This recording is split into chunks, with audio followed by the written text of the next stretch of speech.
তো hey guys, মোৰ নাম অভিজিত আৰু আমি আহিছোঁ আজি ঝালুক পাৰিবলৈ, যে কি ঝালুকটো সকলো কামতে ইউজ হয়। যেনেকুৱা আপোনাৰ মছলাও হৈ যায়, মছলাও বনি যায় আৰু চাহৰ লগতো বনাই খালে আপোনাৰ কাহ চাহ থাকে ঠিক হৈ যাব। আৰু এতিয়া ফাইনেলি এইটো তোমাৰ ছেটআপ যে কি কঁকালত বান্ধি লৈ ঝালুক পাৰিব লাগে। আৰু এতিয়া ঝালুক পাৰা হৈ গৈছে আৰু মোৰ লগৰীয়া এতিয়া এনেকুৱাকৈ পাৰে ঝালুক দেখাই দিলোঁ আপোনালোকক।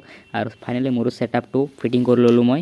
ছেটআপ ফিটিং কৰি যে কি মই জখলাটো লৈ আহোঁ, লৈ এতিয়া বঢ়িয়াকৈ বান্ধি লওঁ জগলাটো টাইট ফিটিং। তাৰপিছত বান্দৰৰ নিচিনাকৈ ময়ো ফাইনেলি উঠি গ'লোঁ। উঠি যাই এতিয়া তলত চাওক আপুনি কিমান ওপৰত উঠি আহিছোঁ।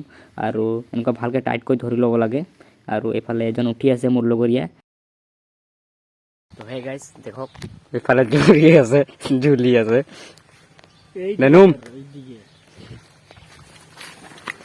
নুম নুম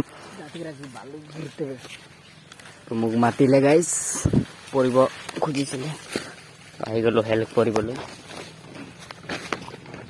এইফালে মোৰ লগৰীয়া উঠাব যায়, ঢাপকৈ পৰিলে গাইজ।